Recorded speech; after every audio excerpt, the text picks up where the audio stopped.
Okay, now this is water source heat pump. This is downtown high-rise building. So right now I'm checking everything. So this frosting is gonna go away when I put it back. But you see the way it works.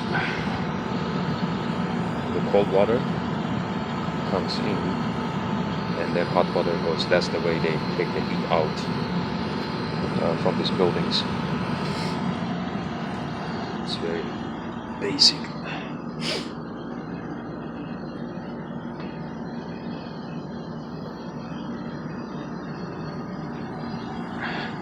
And they have a cooling tower on top of the roof. So pretty much all this tower to cool it back. So yeah, it's kind of tricky to work on those water source heat pumps.